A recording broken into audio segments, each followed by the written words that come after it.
and welcome to NatFun, a live-recorded tabletop role-playing adventure game where the dice and a few friends tell the story. My name's Jackie, and I will be your game master this session, and this time I'm joined by a few hot and dusty but surviving outlaws from the Scarlet Vultures posse. Hi there, my name's Erin. Tonight I'll be playing Bloody Belle Beauregard, who's in a little bit of heat with her lover at the moment. My name's Dan. I'll be playing Lucius Lorna, who is not in a little bit of heat with any lover right now. I'm Matt, and I'm playing Wayne Cole, and he's only in heat if he gets caught. I mean, he did have a nice flirtatious rendezvous with Miss Jolene last week, so... You don't know nothing about that. Well, he did drop his pants. Yeah, you don't know nothing about that. Belle doesn't, but Erin sure does. Want to touch it? Ew. There you go. $1 to look at it, 3 to touch it. I have to make ZJ, it talk. you can't afford it. Just set the Hellstone in my leather glove. It'll be fine.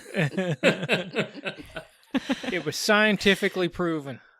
Till it wasn't. Now, in this episode, we will be continuing our Fistful of Darkness adventure, which is a weird Wild West forged in the dark hack by Monkey Echo. There are more details in the show notes on our website and at the end of the episode. But before we jump into the adventure, we get to do one of my favorite parts of this game system, and honestly our episodes, is shout-outs. So let's do some shout-outs.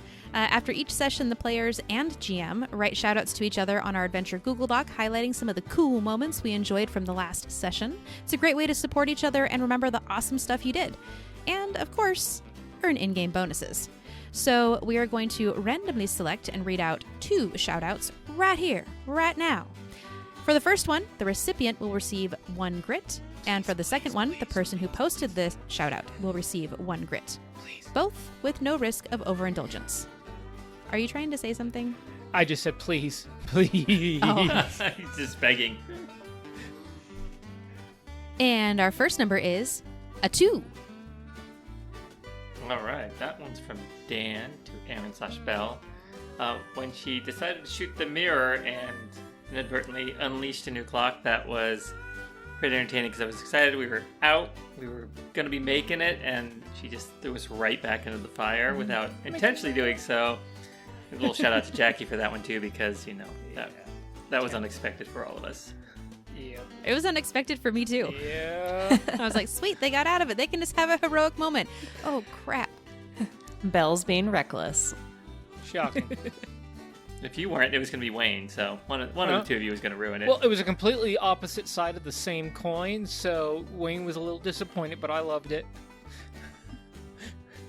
Everyone wanted to play with the mirror. All right, Nickel. our second Not shout out. Lucius. That's fair.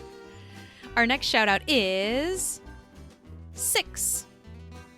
Ooh, okay. So this one is from Erin to Dan/Lucius, which is really ironic because I know Matt needed help with his grit, and I am now at 0.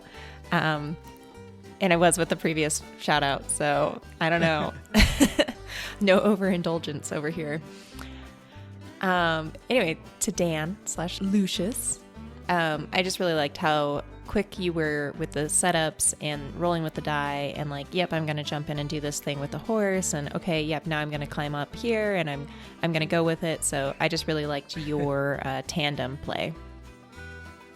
Getting more comfortable, Yeah. figuring it out. Ironically, both of the things talked about tonight were kind of similar things I shouted out to both of you guys. It's pretty funny, actually. We're one mind. To be fair, I think everyone put Belle shooting the mirror as their shout out.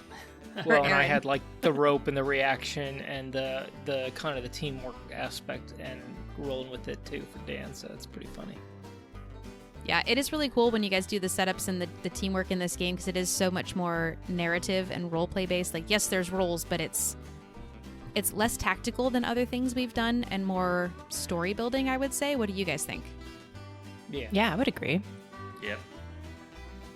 But, all right, that is 1 grit to Aaron/Belle and 1 grit to Dan/Lucius. Boo. And with that, let's roll into our synopsis. Last episode on Hellstruck's Demise. The Scarlet Vultures were being haunted by the ghosts of the fallen miners in the judge and executioner's mine while trying to extract enough hellstone to pay off Wesson and the Tumbleweeds for the recent confusion. Spirits ain't one for taking bullets or blows, so they had to get out of the mine and quick. Belle whistled for her horse, Acid Bath, while Lucius created a rope harness on the cart containing the hellstone. And Wayne bought them some time while introducing some ghosts to his left and right hook. With a swift slap on his flank, Acid Bath was off and pulling the Scarlet Vulture posse away with him.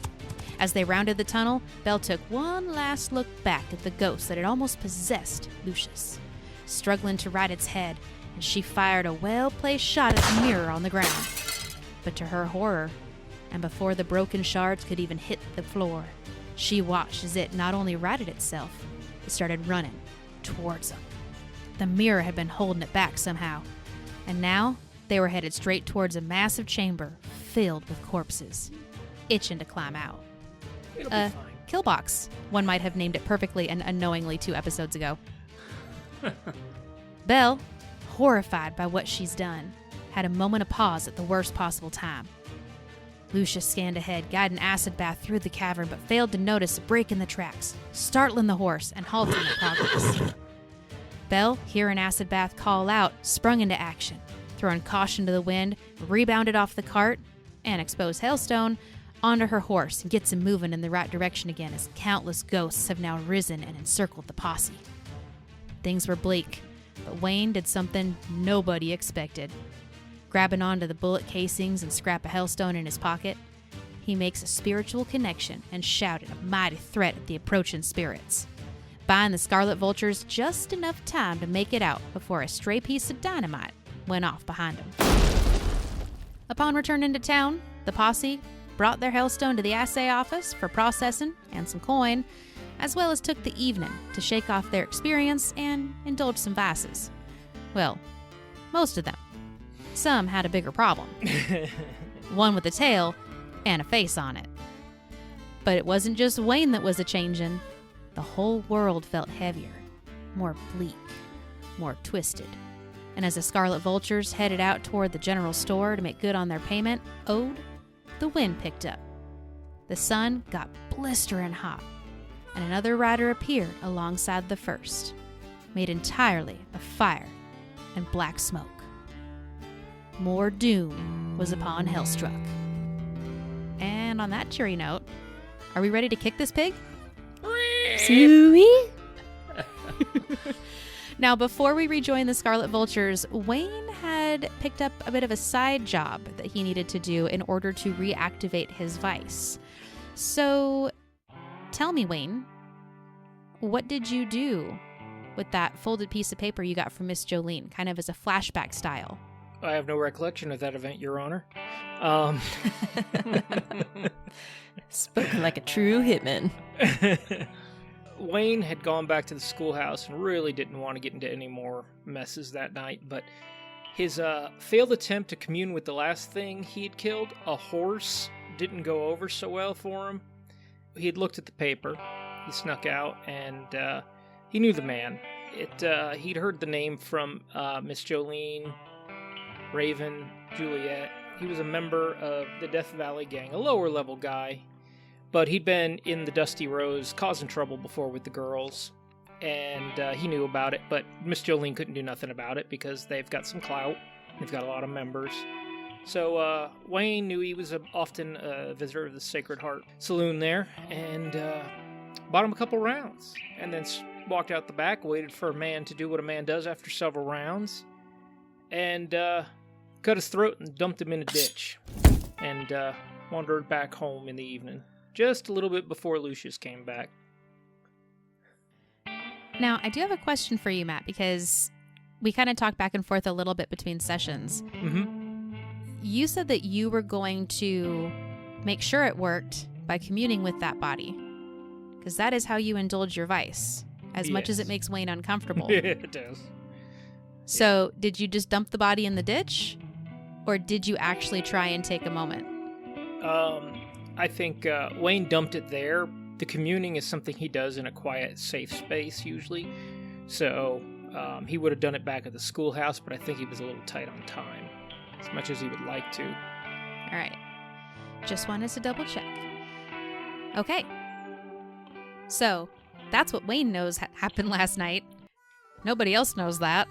And you guys woke up, and all of you were at the schoolhouse, I believe you had said, and headed out onto the street, and that's when the world got heavier, and you saw the second rider.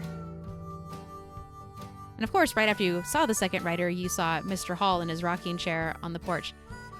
Dag nabbit, I saw it. Did you all see that? I told you it was coming. Oh, I gotta write this down. And I'm gonna say he runs inside, but it's about the slowest pace run you've ever seen. Like, his arms are moving fast, but his feet are just shuffling. Shuffle on, old man.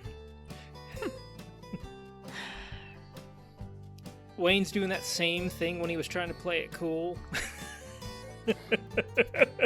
Give us a cool roll. GM, I think you said it looked at us when it passed by, right? Oh, hell.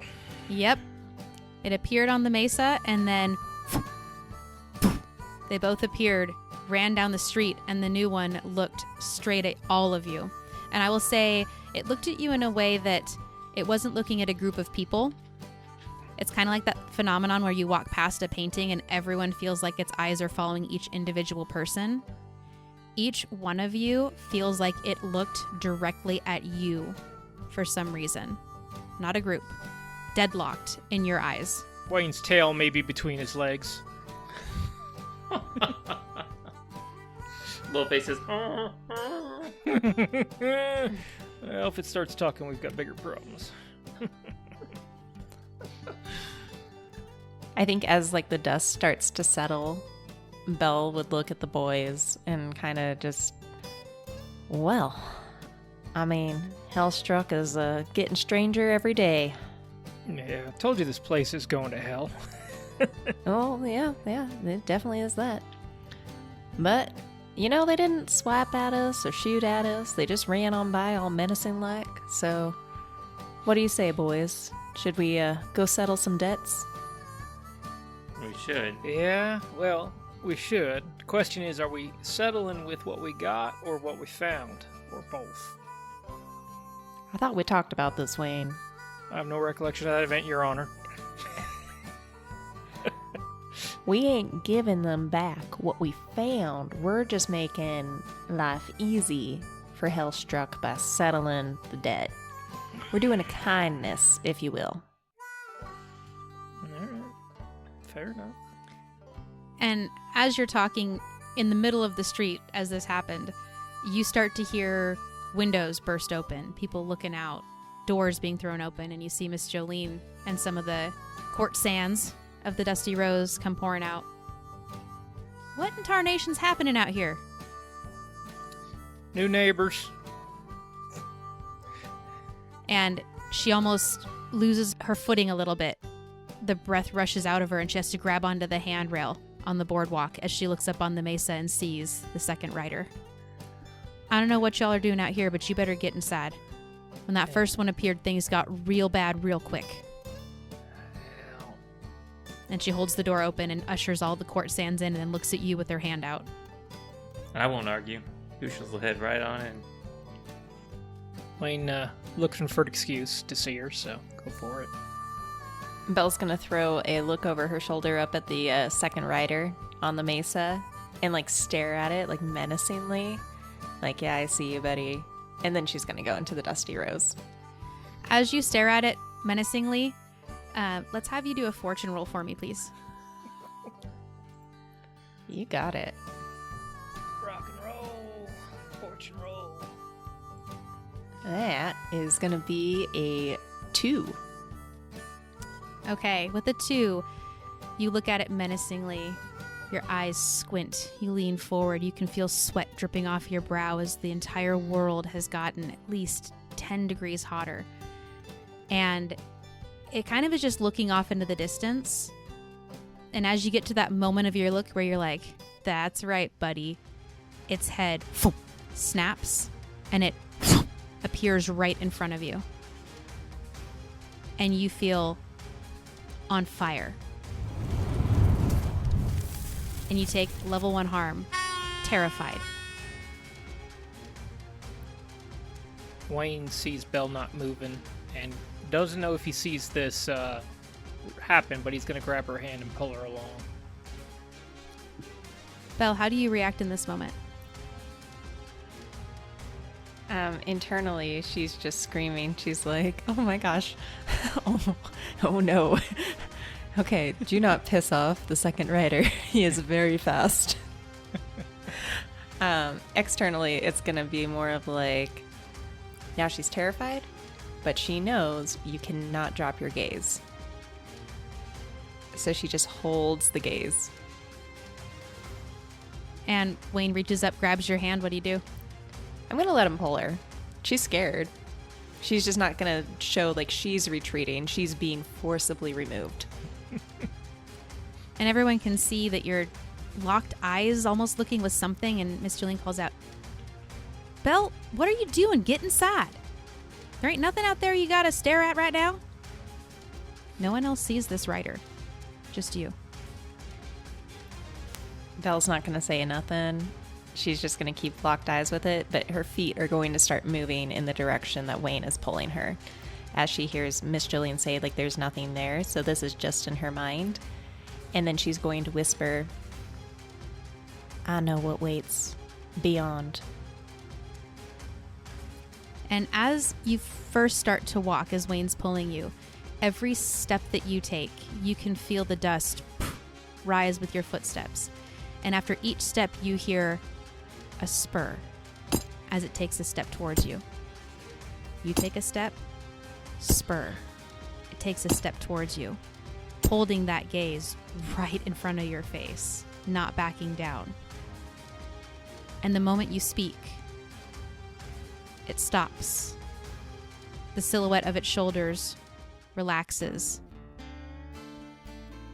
And you watch as it turns around and almost looks like it has a cloak shape that kind of floats up, and then it twists and swirls and turns into a rider atop its horse, riding away.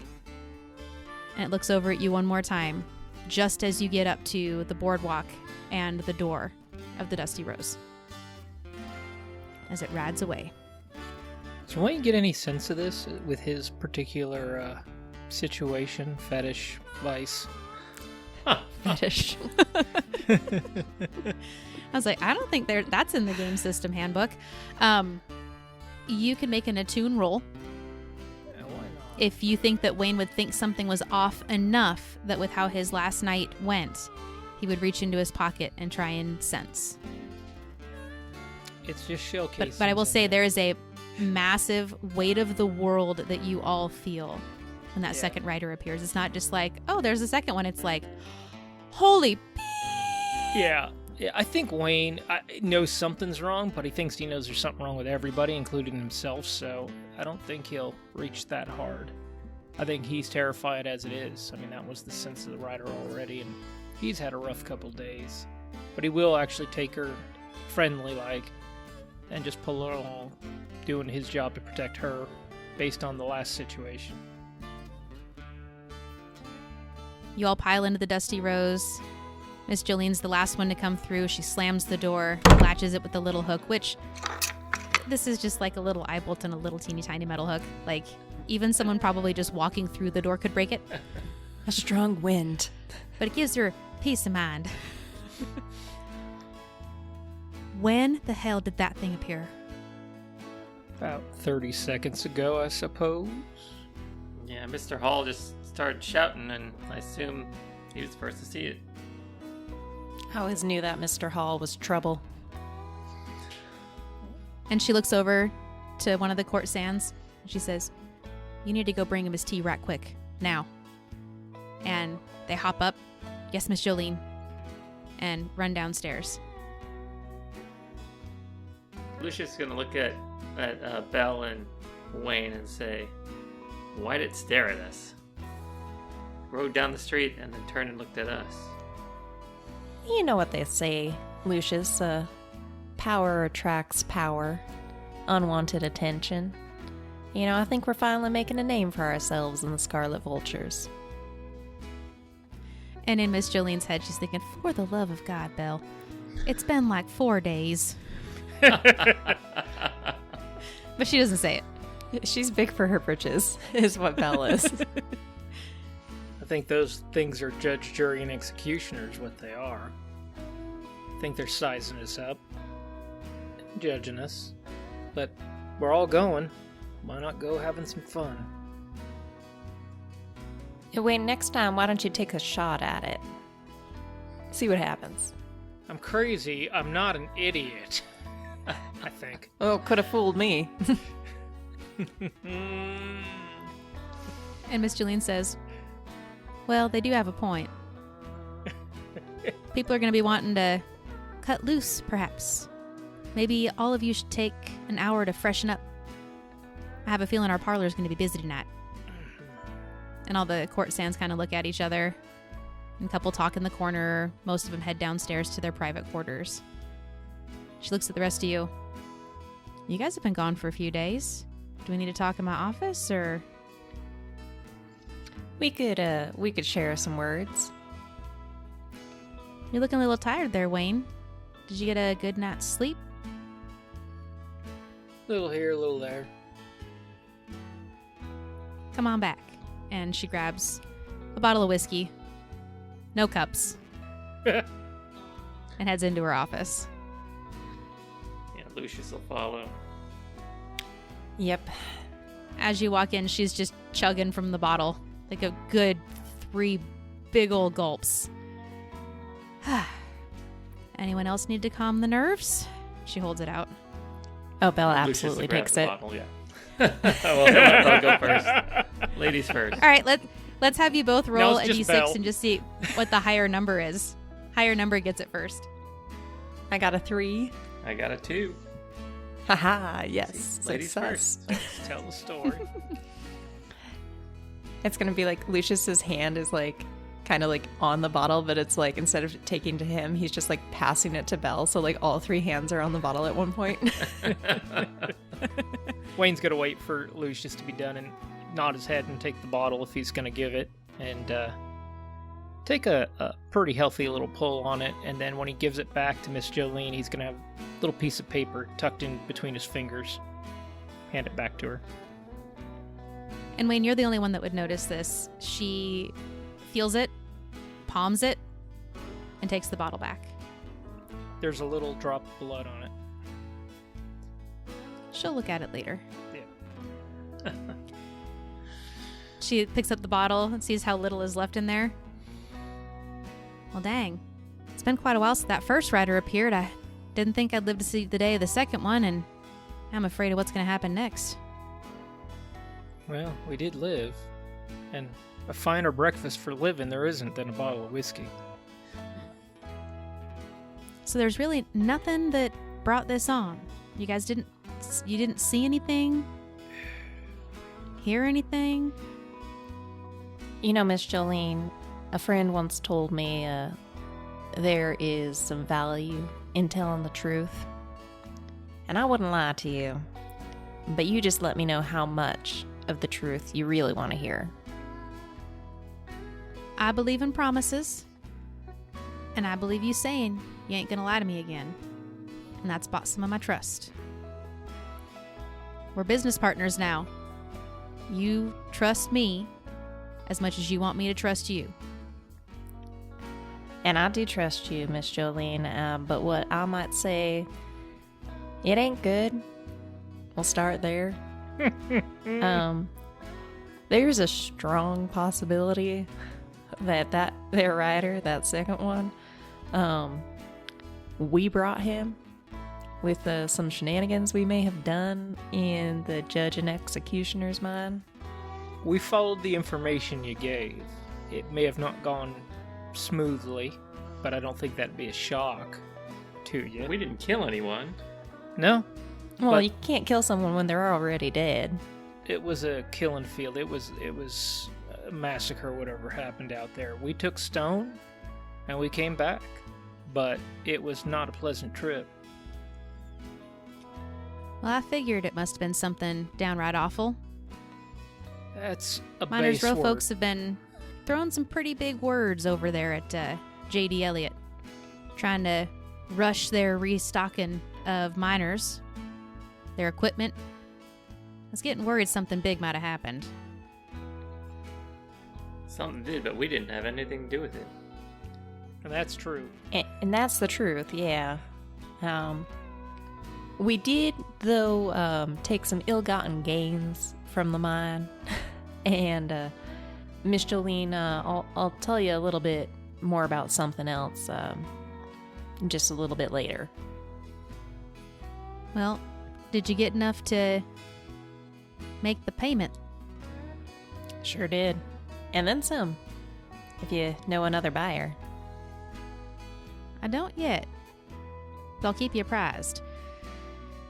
And I believe Mr. Wesson said something about returning the lost artifact as well. I assume whomever had that still has it. That's not something any of you would know about. Lucius's eyes are going to dart right over to Belle. Complete tell. He's gonna turn in like a look over at Wayne. And then she's gonna say, Miss Jolene, I can tell you truthfully, I never handled such an artifact. Jesus. Well,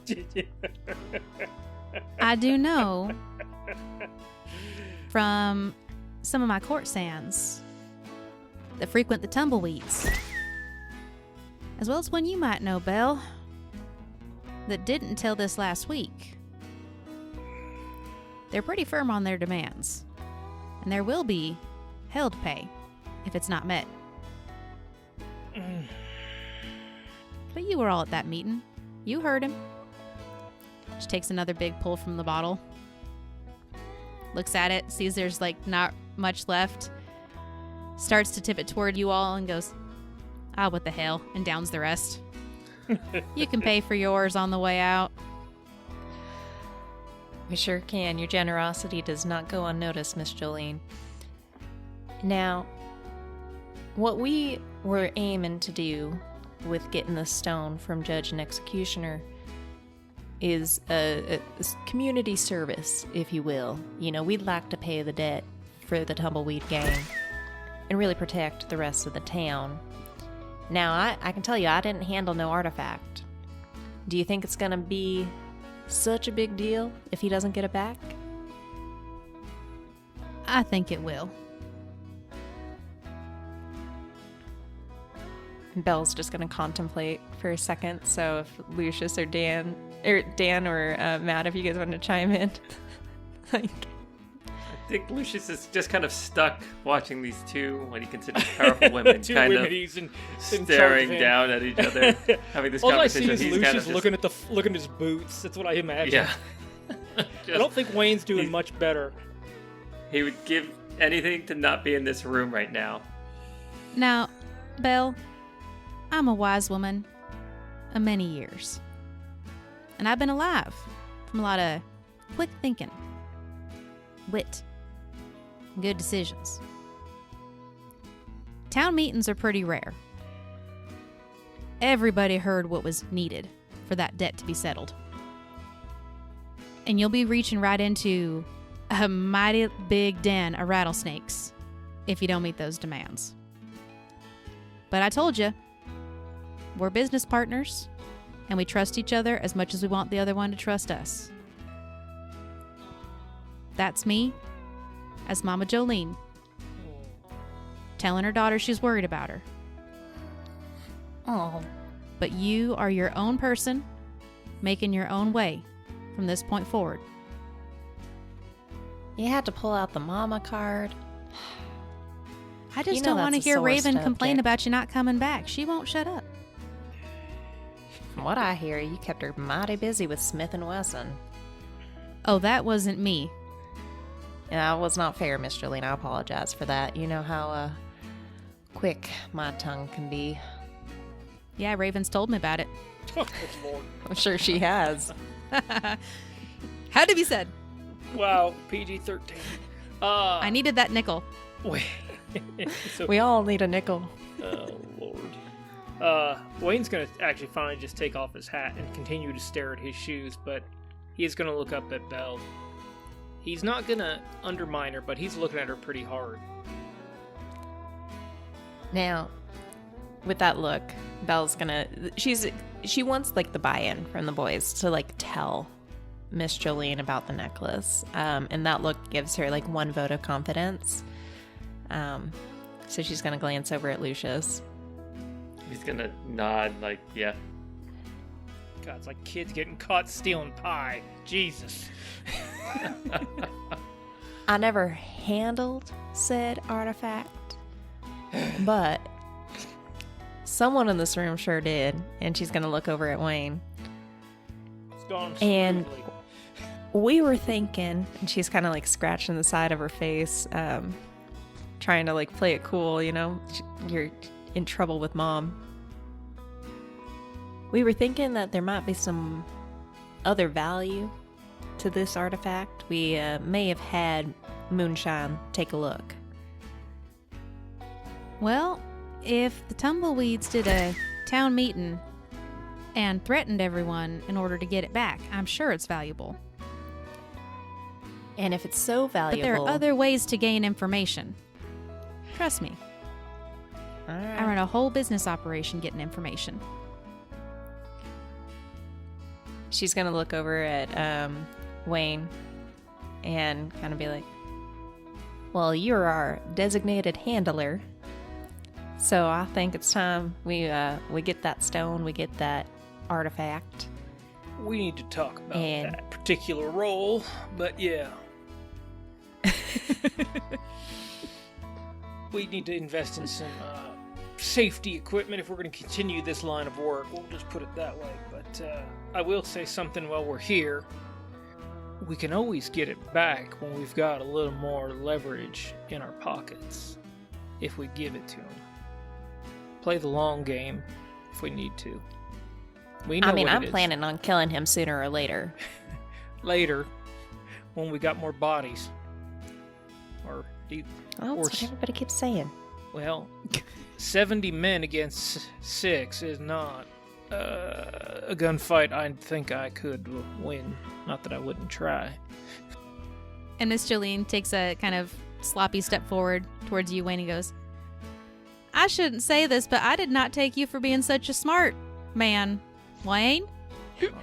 Smarter than Excuse I me. act. I mean, now that he's got 2 heads to think with, You don't know Belle's that. gonna wink as she sees the little tail. Or how are you concealing the little tail? It's tucked in the back, and I wear a knee-length coat, so it's not obvious just yet. But the day's young. I'm sure there will be a grand reveal later. Yeah. Wayne has that All effect. right. We'll roll it back. Yeah, he's been getting wiser. I think me and Lucius have been rubbing off on him. 17 pounds of hellstone rubbing off. Nickel? All right. Well, we still have a couple days to pay the debt. Now, Miss Jolene, you said you had some more information, maybe? I feel like we should give outside another minute to cool down if you want to share what you've heard. I think I gotta drink a little bit of water. But, Water? alright, I lied. Mama Jolene's gonna come back a little bit. I think you should really settle that debt before you start doing too much more. You only got 2 days. Might as well get it settled, and if you're willing to do a favor for me, might want to ask about putting a little order for some medicine in at the general store. Lucius, speak up. Not a problem. Happy to do anything you need. Don't mind a favor here and there. Anything for you, Miss Jolene. Now, you get some water, maybe take some medicine yourself, and we'll be back in a couple hours.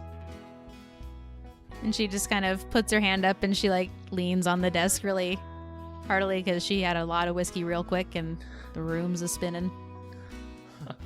Been there. All right, boys, let's let Miss Jolene take a little nap. And, all right, do the right thing for once. Let's go settle some debts. Well...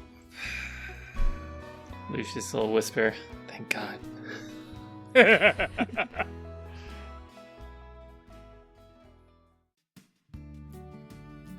Oh, my sweet bloody Belle. Always been awfully big for your britches, but friendly advice from Mama Jolene's about the most valuable thing left in this world. Speaking of friendly advice, if you're enjoying our adventure, how about you tell a friend, or a few on social media? The more people that hear about us, the more adventures we can make. Alright, we should probably get back and see what Belle's fixing to do. Wayne wants to see the backside of this thing, but we do have a bigger problem. Actually, let's swing by the old general store. I got an idea. Well, you want to go there first, or you want to go get what we need to drop off? I first? need something to handle what we're doing. I have a suspicion that gloves ain't cutting it, and we will need to get one of those big apparati, but walking through town with that's not going to be real subtle. And I know we're not much into subtlety, but I'm thinking about getting some fire tongs or some smithy tongs, and maybe we can move this stuff at least into a bag and not handle it anymore. It's all in a box. It's all contained.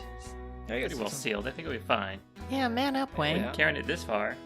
All right, well, you guys can go ahead and take it out of the floorboards then, and I will watch. God, what's up this guy's butt this morning? I know. Up, around, near. He's got a stick up there or something. Let me go. Wait, Lucius, do you hear that? So at this point, I think they're going to poke their heads out, make sure that they're... Belle for sure is going to make sure that there is not a rider in the street, because she's still a little spooked. Wayne looks up and makes sure it's not 3.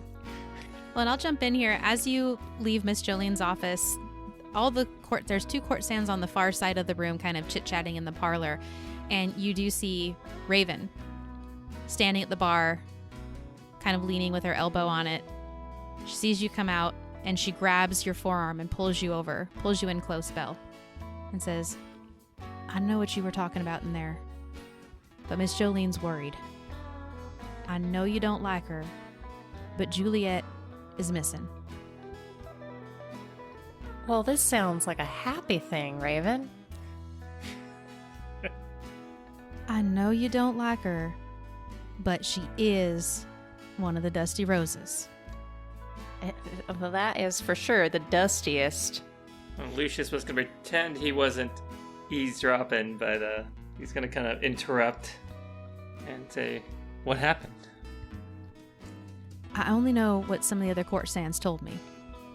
The Roses don't talk too much amongst ourselves, but there's a house outside of town. They normally take our thornier roses, not the pure ones. But this time, they asked for a plain walker, and she didn't come back. The rest did, but they don't remember much. Something's off. I don't like her either, but something ain't right. You guys coming or what? What's going on over there? You know, Wayne, it'd be faster if you just went and got the box yourself. We're going to play a game called I Didn't Hear That, and he's going to come over. What's going on? Well, that girl that you were sweet on a couple days ago, Juliet, is missing. Oh. Well, she's a nice girl. I ain't sweet on her. I just like that it pisses you off. A lot of people keep saying that. Because it's a fun game. What's going on? Raven was just telling us that she went out to that house outside of town, the one that, you know, prefers a little bit of a tainted tulip over pure rose. But this time they asked for a plain walker, and Juliet fit the bill. The other girls came back, but Juliet didn't. How many days ago was that, Raven? I don't quite know. I've been occupied elsewhere, and she looks over at Belle with fire in her eyes. But I heard him talking about it. And Right. Well, if we the go house by is that, concerned. if we go by that direction, we'll take a look. Do you know who, if they're affiliated, that particular group out there with anybody? I don't handle the bookings. All right. Just want to No. know who might be involved. Miss Jolene needs a few minutes. Why don't we go handle everything else, and we can swing back around later today and see if we can get a little more information. We'll do our shopping and then come on back by. And as like the boys start to walk away, Belle's gonna lean in and whisper, "You sure you want us to find her?" And she pushes you away. Belle's just gonna laugh, and then she's gonna blow a kiss as she's walking backwards out the door. Dexterity Raven check. tries to stare you down, but she smiles a little bit and turns away. That's right. Is that what you wanted for the writer? That is what I blow wanted for the blow a writer. kiss next time. See what happens. Maybe And all of he'll a sudden, blow one the back. Scarlet Vultures shrank by one. They pull out a tulip made of fire and flame, and you hear, She loves me. as he peels a petal, She loves me not. peels another petal. She loves me. Yeah. Joke's on us, because there's only 2 petals. I was going to say, there's an odd number. We've got a problem. And the town burns down. All right, so you guys step out of the Dusty Rose. Yeah. Let's go do our business. And, Get back to that schoolhouse. I will say, Belle, I know you don't like the girl. I don't see why, but that's a whole other thing. But she does affect Miss Jolene's bottom line, and that should bother you, at least.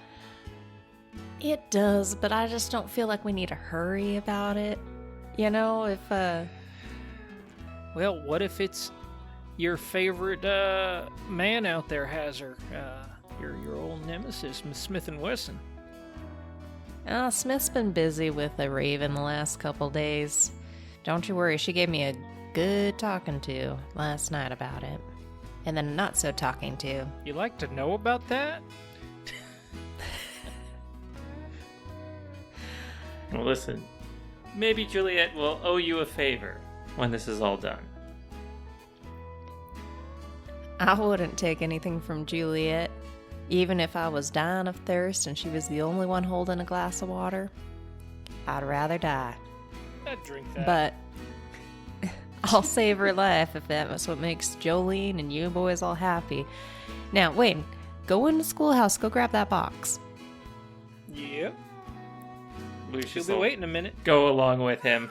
Go ahead. Let's help him out. He knows he's having a rough morning.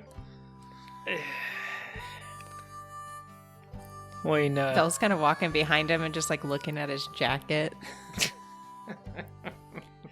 let a man have a secret, woman.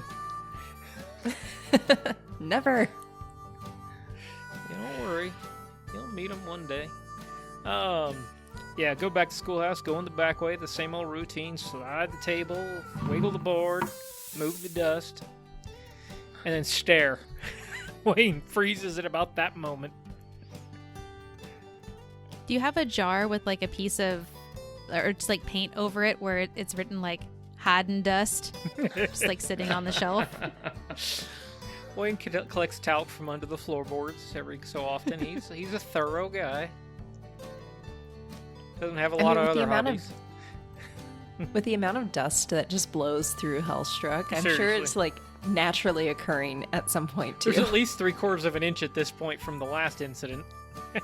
Now, we'll remind you guys that the box itself is the box that you got back from the local assay office, which does the processing of Hellstone, paid you for some of it. So it is in a secure box, 2 handles, secure lid. This is a box that you've seen Hellstone handled with bare hands before. Lucius look at Wayne sitting there. He's like, let's just hurry up, and he'll reach in and grab the box. You get the other box. Uh-huh. All right. Actually, let's put that other box in a And Wayne puts it in a little saddlebag, throws the saddlebag over his shoulder. He's breathing a little heavy, but he also doesn't want that particular box to be seen in public. Yeah, Lucius will tuck his kind of under the side of his coat and head on out. Let's go. Let's go get some groceries. Belle will leave the schoolhouse first and kind of like just peek around. She's looking for any tumbleweed gang guys. Wayne runs back in, puts the floorboard back, pushes the dust over it, runs back out. I have created fear in my players. Assuming she doesn't see any tumbleweed gang guys, stares does not. directly at GM. Okay.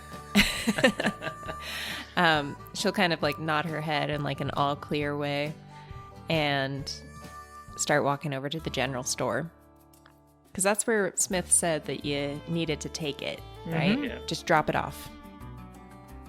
For a special sale, he put in a special request with Mr. Wong. Wayne's gonna walk up and just drop the saddlebag on the counter and wait for Lucius.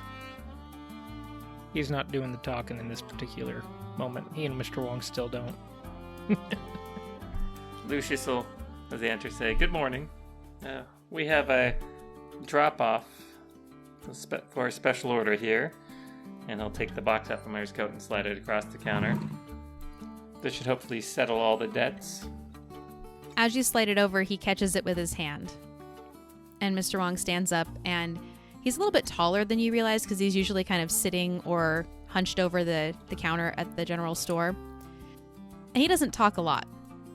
But he says, "Now, before you place any orders or special requests, I need to talk plainly to you, Scarlet Vultures. Sir? Don't leave your lackeys watching my establishment again.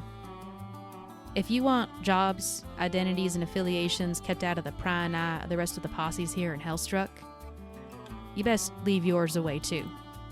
You hear?" Fair enough. Yeah. I told Bob that he should be minding his P's and Q's, and he just doesn't listen. I apologize for that, Mr. Wong. Well, that Bob's a character playing checkers with 2 pieces on a handrail. Where did you pick up those idiots? On sale. You know, you can buy... Yep. Bargain bin. You know, it's funny when standing over a man and you ask him if you want to join a gang or meet his maker. The answer is real simple. Sometimes you get lucky, and she looks over at Wayne, and sometimes you get Bob. Well, this time, I sent my new friends to learn to play real checkers with Mr. Hall down the road. Poor Mr. Hall. I don't know. They might be running on the same octane. Might have a point there. But this business preserves anonymity. Yep. If you want that, you gotta respect it. And Wayne'll say it was not meant to break that. It was meant to protect ourselves. But I understand the situation, and we won't do it again. Before he can even finish the sentence, Belle steps on his foot real hard. Damn it. Could there be a roll And for she that? kind of gives him a look I like... feel like this is a roll. I'm sorry. We can do a roll for that. Disable because he's... You're trying to shut him up? No. That's great. Yeah, I would say like either... Command is, I guess, more. Ooh. Whatever flavor you want to spin the narrative. Yeah. Yeah, let's go with command here. What do you think? Risky, controlled, desperate? I will say, because you were all kind of on edge with being scolded by Mr. Wong, I'll say controlled. Standard. That is going to be a 4. All right, so you stomp on his foot. How do you react, Wayne? Because she was successful. And he looks at Belle. It won't happen again, Mr. Wong. And then you hear the floor creak as the board loses some nails and actually breaks loose a little bit, and it swings up and it kind of smacks Wayne on the back of his calf. Son of a God! And you drop down like a couple inches for a split second. Got a loose board, Mr. Wong. Oh. I hate this town. We all do. Now, you were inquiring about a special sale? Yeah, hold on, let me get out of this bear trap. Yeah. Wayne slides the other box out of the saddlebag. Yeah. And he grabs a ledger from underneath the counter, opens it, kind of looks through it, and you see there's a lot of writing all over in this ledger, but it's written completely in code. You have no idea what it says. Runs his finger past a couple of lines, closes it. He looks at you. You got everything? Item and interest. Turns around, opens one of the safes behind him on the wall, and he pulls out a very long, dusty cotton sleeve, almost. It's got the glove on the hand and then a sleeve. Then he pulls out a leather one, puts that on, and he pulls out one of those fancy metal, hunkin' steampunky Wayne was about to say, leather doesn't... Never mind. apparatuses, and he puts it on his arm, and you can see there's multiple glass orbs with different colored liquids that kind of illuminate faintly, and you hear a slight humming sound once he puts it on and clicks a little button right on the inside of his elbow. And he picks up the box, slides it into a compartment underneath the counter, picks up the smaller box out of the saddlebag, slides it in there, closes the door, and then you hear a rusty turning motion as he lowers a downwaiter, essentially, downstairs. He waits a minute, and you hear that sound again as it comes back up. At this point, he's taken off the arm. Now, as he's taking off the arm, Belle's going to say, we got a couple more things. Miss Jolene would like to buy some medicine. And he says, just got some back in stock for her. Pulls out the ledger, flips a couple pages, tears a corner of it, folds it in half, hands it straight to you, Belle. And that's when you hear the sound of that wheel spinning again. And then, whoosh, as the downwaiter gets to the top. Opens it, pulls out a small wooden box. When I say small, it's the size of a pencil box. I mean, probably maybe 8 inches wide, just a couple inches tall, and like 4 inches in depth. Doesn't sound small to me. Sets it on the counter, slides it over to you. Belle's going to take the paper. She's going to put it on top of the box because it's pretty standard. You don't look at what you get when you're in the store. You wait until you're back somewhere else to take a gander. And then she's going to say, and final question for you, Mr. Wong. There's a house outside of town, a little unsavory. You know if they running with anyone? I just order supplies and deliver supplies, ma'am. I figured it was worth the ask. You have a good day, Mr. Wong.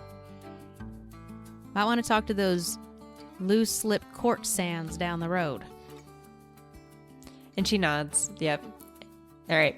Business is done here, unless Lucius or Wayne's got Wayne one little needs anything thing. extra. He's looking longingly at a cotton glove and a leather glove. And a robotic arm. Mr. Wong. What does that look like? Are you just like drooling as he takes the glove off? Because that might get a different reaction from Mr. Wong. More dry mouth and a little open lipped, and the gears are turning. I was gonna say, can we get like a longing roll here? Is your look more longing or more creepy? Little bit of A, little bit of B. This is Wayne. He's got a split mind. Mr. Wong. Sure he does. Not a cloven hoof. If somebody was to help continue to replenish stock in special sale items, they might need some safety gear. Where would Jim suggest somebody look for that, or is that something you could procure? I've got supplies if you want to repair some items. But this is a general store, good sir. Mm-hmm. I wouldn't have anything for handling any illegal goods. Oh, no. Special supplies. That's all I was talking about. Just looking to further my understanding of the regional equipment. And he points to a barrel in the back corner, and you can see that there's some cotton gloves and those leather long gloves, and there's a lot of metal pieces there. Oh, hell. But you don't see a complete item. Mm-hmm. There's some scraps someone turned in a few weeks ago. Might want to look through that bin. All right. You guys got a moment while I do that? Might make our restocking easier. Take your time, Wayne. Wayne's going to go over and dig through the barrel, and he's now seen these things 2, 3, 4 times. He probably saw them at the mine, too, but never really paid much mind to it. But now he's putting the A and B and D together. He gets the leather. Survey roll. Survey. Yeah. Yeah, No. I was going to say, I wouldn't normally tell you to roll, but No, I would was like gonna you to say, pick a he's skill to roll to looking, see. I'm going to ask what I want before I get the result. So he's going to look and see if there's enough parts here to get most of the way there beyond the leather and the cotton. And then he's going to look, and that's what he wants to do. Then I'll make a survey. All right, sounds good. So it's going to be controlled standard. Controlled. Standard. No extras. Well, that is middling. 3 and a 3. So I will say with a 3 and a 3, you find enough pieces because of your character backstory. You would have seen or potentially worked with these before. Definitely at least seen them in operation with the railroad work you've done. And you'd have the skills to construct them because you're a tinkerer. You built a lot of equipment for the railroad. But with the 3, you find all the pieces, but they aren't yet assembled. Okay. So we're going to add a progress clock, and you can use downtime to craft and work on this, or you could try and find someone to commission to craft it for you.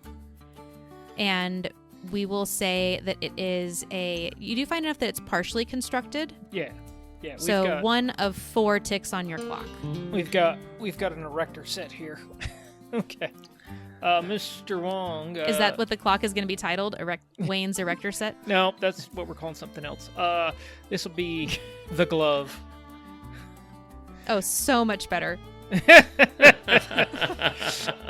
Mr. Wong, what do you want for your scrap pile here? And the way that the coin works in this game is only highly valuable items actually have a coin value because it is scrap materials.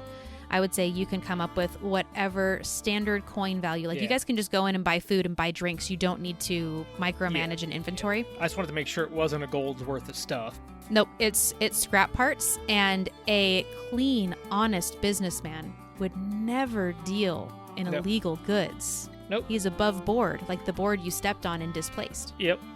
Wayne will walk out with this bag that sounds like a loose change and gravel, and hey. Clang, clang, ding, ding, ding. Well, and the good part here is we actually went to the general store and went shopping, so it's way less suspicious, and he drops that in his saddlebag and throws it back over his shoulder. And what's next, old compadres? Well, we could go back to the schoolhouse and take a look at this, or we can just go to the Dusty Rose. I think that's where we're heading next anyway. It's on the way. Might as well go there. No rush on this. All This right. is gonna take a minute. You want to leave that stuff at the schoolhouse? I'll just leave it in the saddlebag. I mean, I can run back. I'll drop it at the schoolhouse, and I'll meet you at the old Dusty Rose. All right. We'll see you there, Wayne. I'll check the dust levels on the floorboards. Yeah, sprinkle some more on top. Ain't no one gonna find that secret hiding spot. No, good lord. It's the one with the big pile of dust You hear on top. echo down the street. Secret hiding spot, hiding spot, hiding God spot. lord.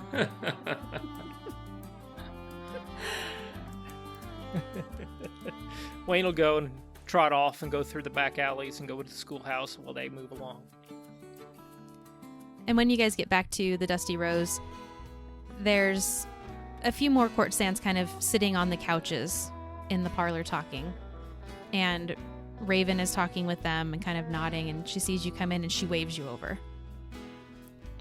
Belle still has a hand on the pencil case and the paper that she hasn't looked at either of them yet, but kind of like puts them in the outside of her coat pocket, tips her hat to Raven, and saunters over.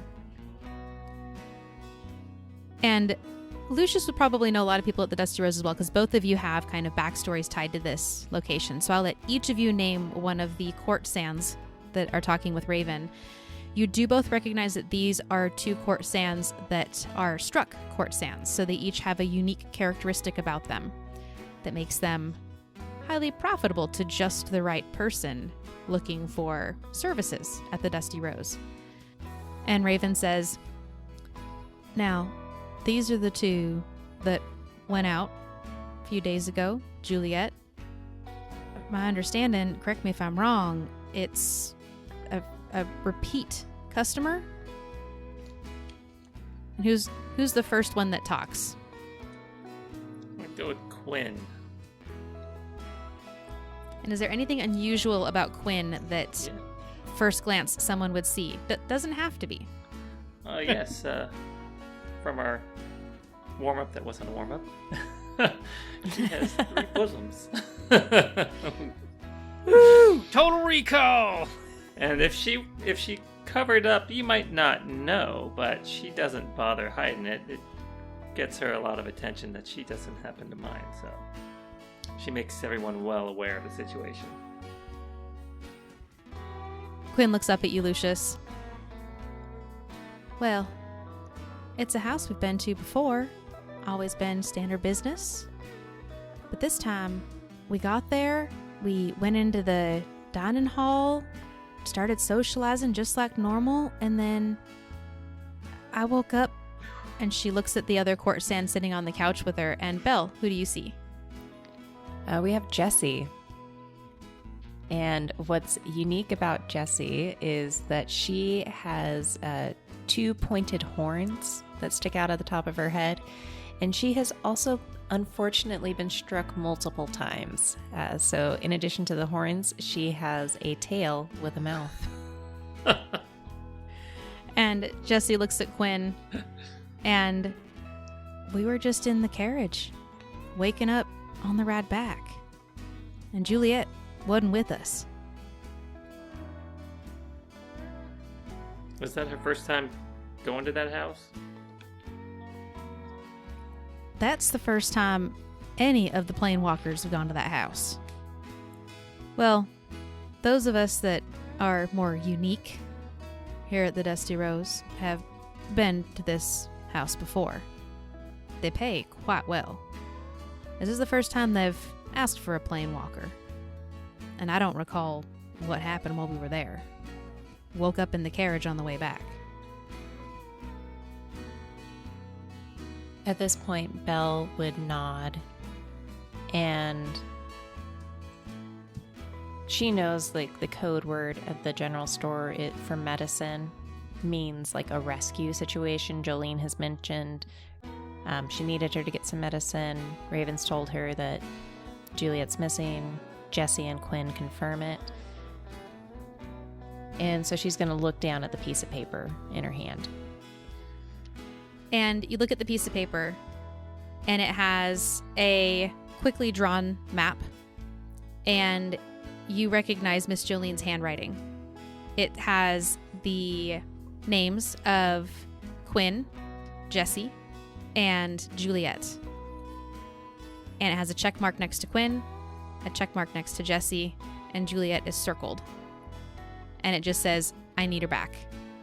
But you do have a map, and I'll drag you guys over to our map page. You do have a map that shows a house that is just across the West Desert Bridge outside of town and up the river. Oh, they're up the river, all right.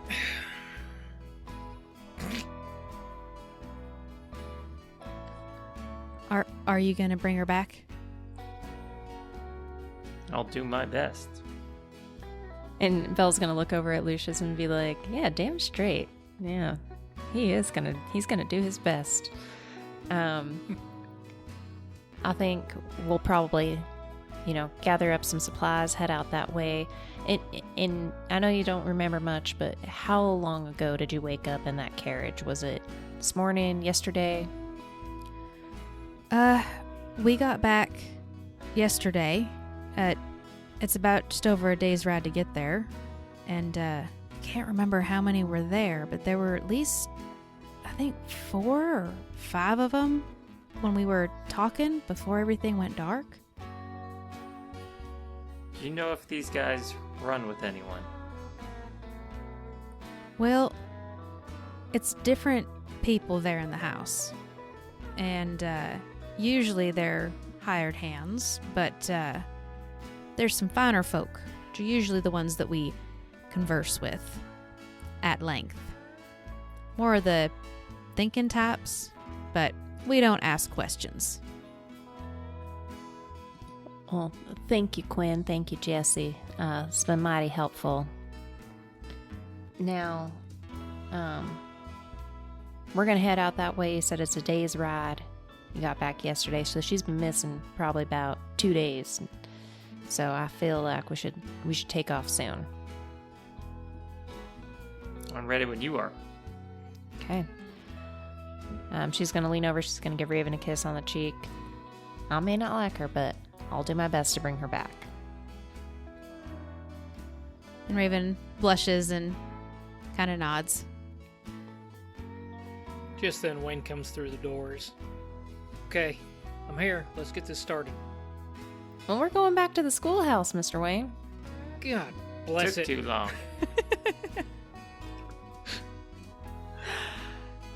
Swear to God. He's having a terrible day. And I imagine as they start walking out of the Dusty Rose, you just catch a glimpse in an open door to Miss Jillian's office, and she's just passed out, face down on the desk, hand around the whiskey bottle. That woman's some water, Raven. I will. Maybe coffee. And Raven looks at you, Belle, as you get ready to leave and says, I don't know if it's related, but I also heard that Moonshine Marvin was missing for a few days. For a few days and he's back, or he's still missing? I haven't had time to figure it all out. We'll pop by and see him on our way out of town. Make sure he's either there or he's still gone. And if he's still gone, we'll add him to the list. All right. Good luck. Stay safe. Come back. And with that, Belle just nods. All right. So where are you guys headed now? I think we need to go to the schoolhouse because we need to load up if we're going to do a run. Yeah. Do we need to set that up and the rolls and everything? I think we'll do that next session. Yeah, I think first we need to look at what's inside what we got. So it's all right, let's go to the schoolhouse, and then it'd be let's load up, let's plan what we're going to do, and then we're going to stop by the blacksmith, and then we're going to stop, head out of town. But as I walk in, Belle's going to go over to the table where Wayne has painstakingly redusted the floor. It's my good dust. What are you doing? And she's just going to put the pencil box down on the table. Lucius will walk up and stare at it. I mean, it didn't bite me while I was holding it. Feel like nothing good's in that box. Mr. Wong didn't have his glove on, so go for it. I just love the game of chicken that every item you ever handle for the rest of this game is going to be. And seeing nobody's going to do anything, Belle's just going to lift the lid. You lift the lid, and it's very lightweight. I described it as a pencil box. I think it is more accurately described as a cigar box, which is very lightweight wood. And you lift the lid, you let it fall loosely open, and as the lid taps on the table, it almost falls in slow motion as you gaze inside the box, and you see a severed tongue and a vulture skull. Rick. And that's where we're going to end tonight's session. Thank God. Wow. It's only getting worse the more we play. Yeah. God bless it. My first thought is it's either Marvin who's missing because he handled said artifact, or it's Bob because he must have annoyed Smith and said, "Well, do you want to play checkers? I got 2 pieces right here." I was actually going to go check on those guys, but we ran a little tight on time. It's on to go see Mr. Hill, and Dumb and Dumber over there is on Wayne's mind already, so we'll pick that up next time. Oh, don't worry. They still haven't figured out how to play checkers. Yeah, they want to go talk to him. All right. Well, on that cheery note. Exactly. All right, guys. Gotta wait a whole week to see what's going on. So until then, we hope you can find yourself a table. Or a computer.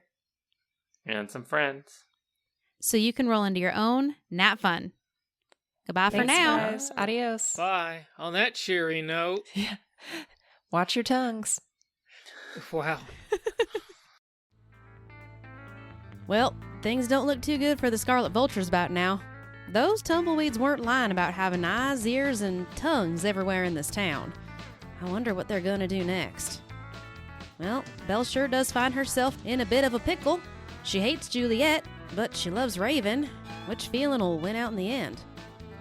Will Wayne tell them about his new friend, or keep it swept under the duster a bit longer? And will seeing that rider deepen Lucius's fear of the Hellstone, or ignite something within him? All that and more as Hellstruck's Demise continues, here on NatFun. Now, I have really enjoyed playing A Fistful of Darkness. As the GM, it's a low prep and flexible game system with lots of resources to adapt your world to what the players decide to do. And the players are really enjoying not only driving their own narrative, but watching the world adapt around their decisions.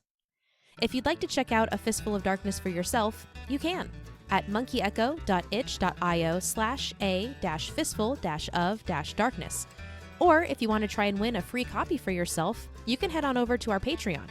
We will be opening up our game raffle to all paid and free subscribers for the month of December. So check it out and see if you will be one of the lucky winners. We've got links to both in the show notes. And come back next week for our next episode of Hellstruck's Demise, here on NatFun.